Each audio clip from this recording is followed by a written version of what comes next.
des opérateurs pour la garantie de l'émergence FOGECA ñoom nag dañ daal di amal ab ndaje fii nii si Dubaï le jeudi 18 décembre 2025 fële si hôtel bu ñuy wax Shangri-La boobule forum nag li ko tax a jóg mooy dëgëral collaboration bi nga xamante ne ni am na entre Afrique ak Émirats arabes unis si rencontre bi nag amoon na ay kilifa yu mag yu nga xamante ne ni jotoon nañ fa teew ku mel ni docteur Thani Ben Ahmed moom nag moom mooy ministre émirati du commerce extérieur ak docteur Amadou Diagne moom mi nga xamante ne ni moom mooy président FOGECA amoon na itam ay investisseurs yu nga xamante ne ni teewoon nañ si ndaje boobu y avait des experts juridiques ñu daal di waxtaanee rek ci lu jëm si investissement en Afrique le cadre juridique daf si am solo bu baax a baax mooy OHADA organisation pour l'harmonisation en Afrique du droit des affaires ñoom nag dañuy taxawaay bu nga xamante ne ni dañuy daal di rek dëgëral investisseurs yi nga xamante ne ni dañuy dem en Afrique ak ñi nga xamante ne ni dañuy jóge Afrique ñëw fii nii à Dubaï pour investir. wane itam l'attractivité de Dubaï comme moyen économique. Pour mieux cerner les enjeux et les perspectives évoquées lors de ce forum dama leen di bàyyi rek ngeen daal di déglu ñi nga xamante ne ni ñenn si ay intervenants yu nga xamante ne ni jot naa leen dénk sama micro pour que ñu mën leen résumer gën leen defal analyse jox leen seen vision ak seen ambition bi nga xamante ne ni moom lañ am avec FOGECA.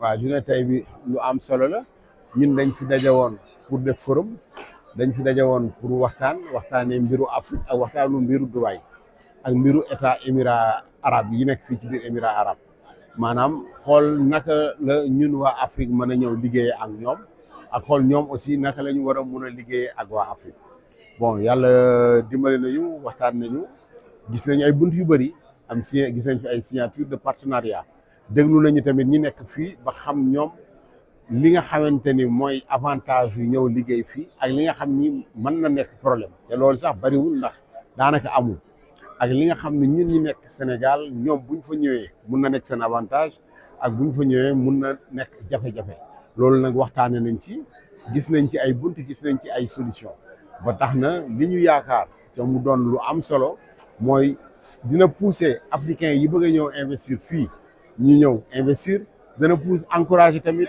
ñi nekk fii te bëgg a dem Afrique ñu dem Afrique waxtaan nañu léegi ak ministre du commerce bi mais lim ñu wax xam nga lu am solo la ministre du commerce bu dëkk bi fan yi la jóge Sénégal mais këram la fa bàyyi xolam la fa bàyyi léegi bu ñëwee fii encore ay africains ñëwaat fekk ko fi nee na du man lu dul contentement boobu it ñun moo nekk ci ñun loolu la ñu fekk fii am nañu mbégte wax dëgg yàlla léegi nag ñu ngi dem ci B2B mooy dañuy waxtaan pour xool lu ñu mën a créer ay partenariat mais recommandation yi gën ci forum bi te ñu téye ko te ñu enregistré ko te ñu waxtaane ko danañ ko jël jox ko chef d'état yi jox ko institution internationale yi jox ko secteur privé yi jox ko ñëpp.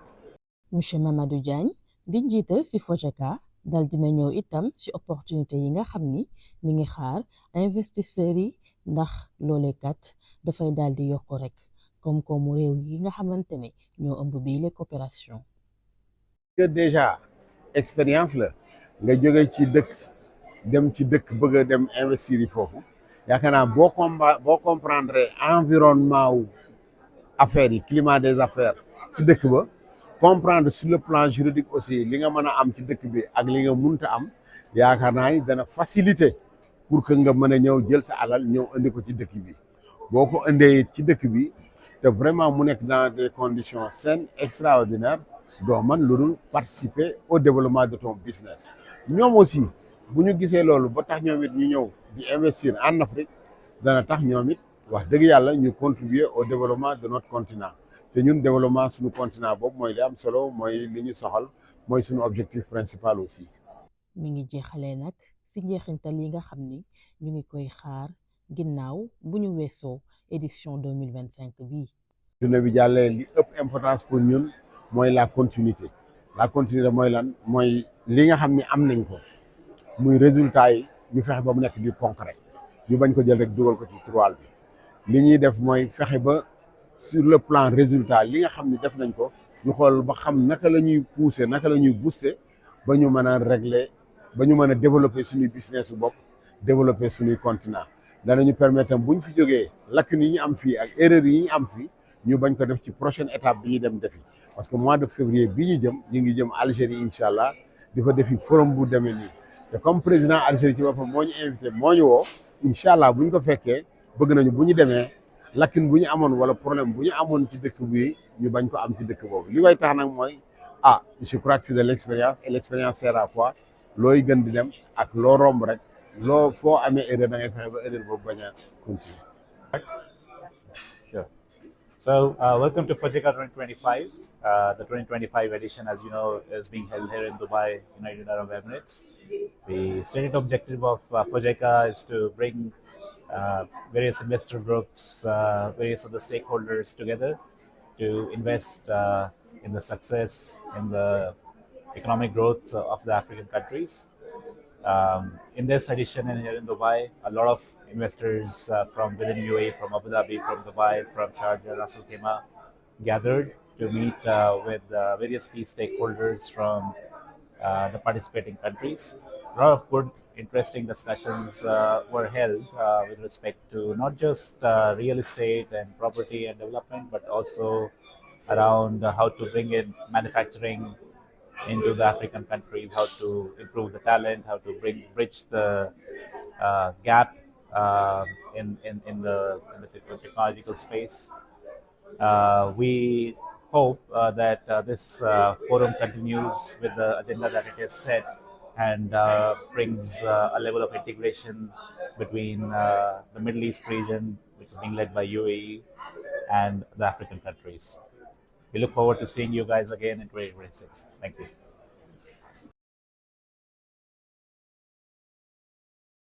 Mademba Yad, je suis le président de la communauté sénégalaise des Émirats.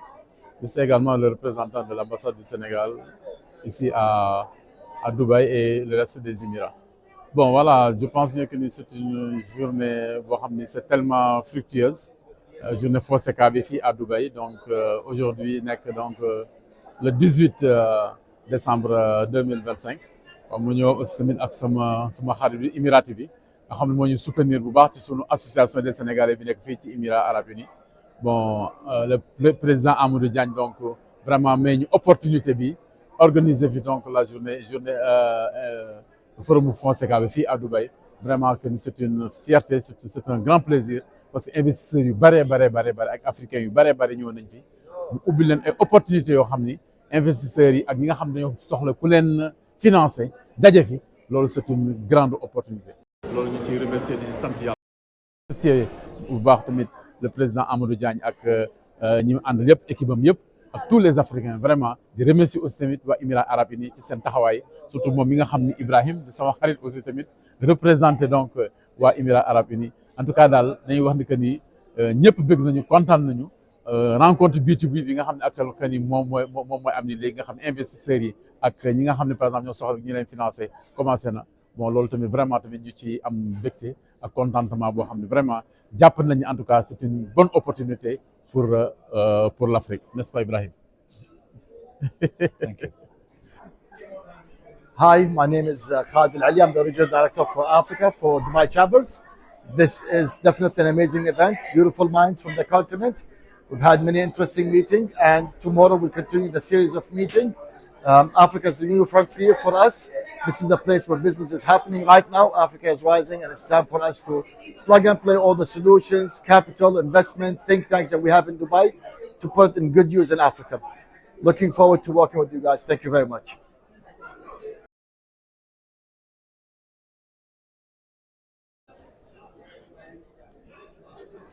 Hello, so my name is Fatima. Actually, today I'm here for the FOJECA as a part of the investment. I'm here to represent our company, investment company TriPlanet. I'm the director of African Trade, so we are glad to be here today and to discuss for all opportunities that we can do investment in for Africa. Journée B, c'est très intéressant. Donc, on a beaucoup discuté par rapport à investment et opportunités Africa aussi. Donc waxtaan nañu aussi si comment développer parce que man sama point de vue par rapport ak investment yi pour ñu gën a mën a attract investisseurs yi pour ñu ñëw Afrique c'est plus que ñu focus ci côté digital bi comme cryptocurrency comme par exemple plateforme bi nga xamante ni maa ngi liggéey ak investisseurs yi des fois ils ont des difficultés surtout ñi nga xamante ni ñu ngi nekk ci dëkk sanction yi comme ay Russes ak yeneen dëkk yi dañuy am problème pour def ay bank transfert donc pour dugal investissement facilement en Afrique dañoo war a gën a mën a intégrer aussi cryptocurrency donc c'est trop facile ça prend pas du temps donc il faudra surtout si West Africa parce que tey boo gisee Nigéria lu tax seen économie gën a développe dañu gën a dugg si cryptocurrency bi comme Bitcoins USDT Ethereum et tout pour mën a jot facilement investissement dans leur pays donc un exemple comme Nigeria Kenya South Africa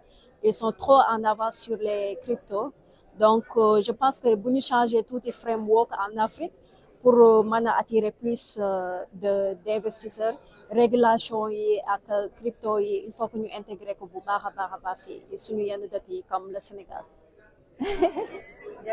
Yes, my name is Ajia Latifat Sani. I'm from Nigeria, Lagos to be precise. Yes, this program is a very interesting one, and I find it very, very educative. And I think it's high time Africans will come together and work together. From the presentation and all the discussion, we can see that Africa, we've got it. But then we need to put our house together. Because I think it's right time we get what is right for Africa. And I think by coming together, we should be able to achieve it. We should be able to achieve it if we can come together and work together. Because Africa, God has been so wonderful. We have been really blessed. It's just that we are missing one or two things.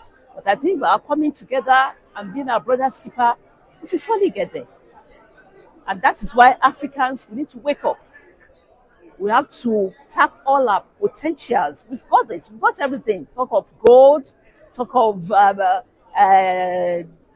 oil, and now we even have a little bit. So we've got it. So Africans need to rise up to the occasion and sit tight. And I'm very sure, I'm very optimistic that we'll get there. We are going to make it. Africa will be great. Thank you so much. On a connu Amadou Diagne, depuis des années. Donc, qui fait la promotion des investissements en Afrique. Donc, la recherche de partenaires B2B et de partenaires gagnants-gagnants à travers le monde. Donc, c'est des initiatives qui sont encouragées. Quand il m'a contacté pour me dire qu'il a organisé ça, je me suis dit que c'était une bonne chose que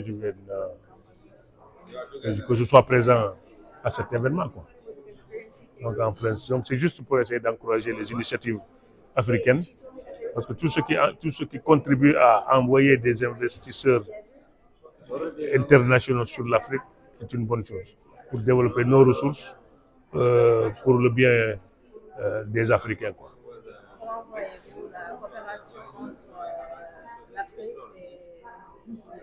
Et le monde, les Émirats arabes unis en particulier et le monde arabe en général, c'est toujours, je crois que normalement, culturellement, nous sommes les meilleurs partenaires. Malheureusement, ça n'a jamais été développé. Du moins, ça n'a pas été développé au maximum de ses potentialités.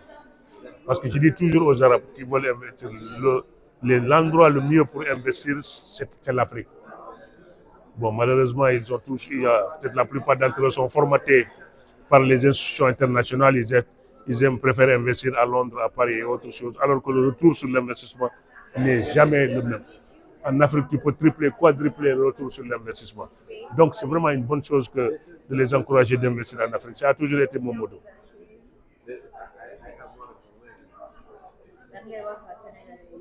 Hein? Sénégalais, je pense qu'on est sur une bonne lancée, j'espère, et j'espère que ça va continuer. Le Sénégal, on a une bonne jeunesse, une jeunesse éduquée, une jeunesse compétente. on a des ressources, donc il faut maintenant qu'on pense sénégalais, qu'on pense développer le Sénégal. Donc moi j'encourage beaucoup, surtout le secteur privé sénégalais, parce qu'on a un peuple au Sénégal extrêmement éduqué et les jeunes sont très bien, ils sont battants et ils sont corrects. Tu vois, notre différence, on n'est pas les Yaoubois et des gens qui sont des escrocs qui travaillent un peu partout comme d'autres pays africains que je refuse de nommer.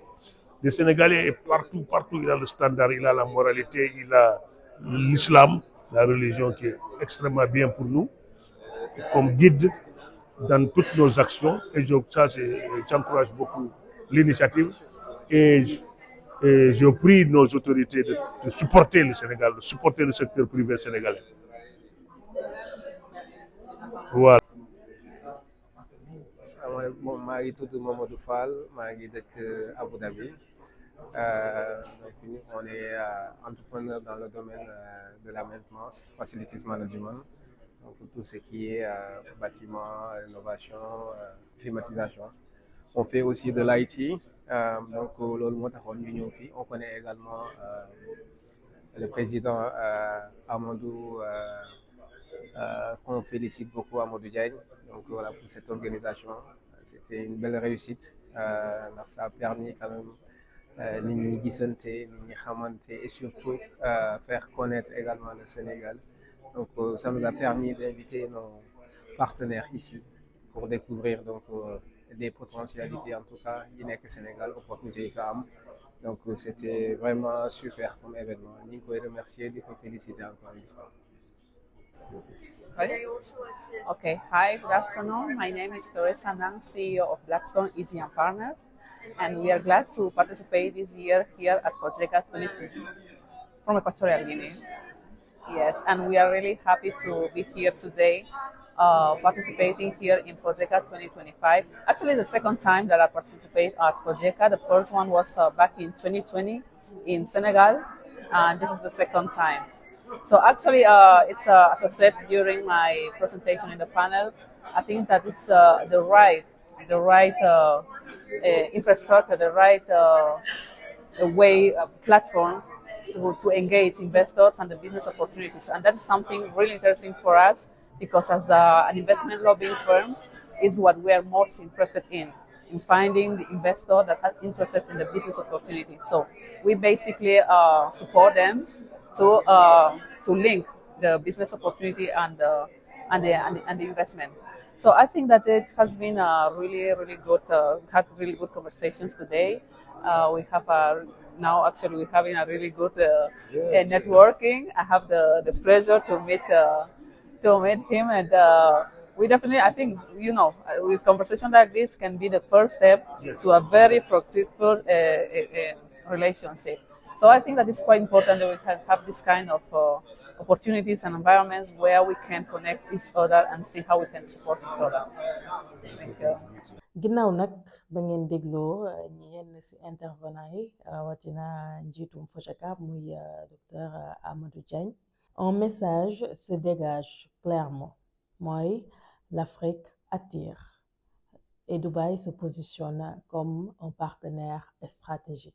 Entre opportunités d'investissement, sécurité juridique et coopération économique, forum bi nag dafay daal di rek gën a yaatal yoon yi nga xamante ne ni dafay daal di créer rek ay partenariats yu concrets et durables. Un signal fort pour l'avenir des relations Afrique-Émirats. tey nag lii laa leen andiloon ci seen fenêtre Dubaï. nee naa leen fenêtre Dubaï nekkul rek ay émission mais dinañ leen defal ay reportage. Fenêtre Dubaï, des voix sénégalaises au cœur des Émirats, la réalité derrière les lumières. loolu mooy suñu slogan. ngeen daal di abonné rek partager et surtout bu leen fàtte ngeen aimer.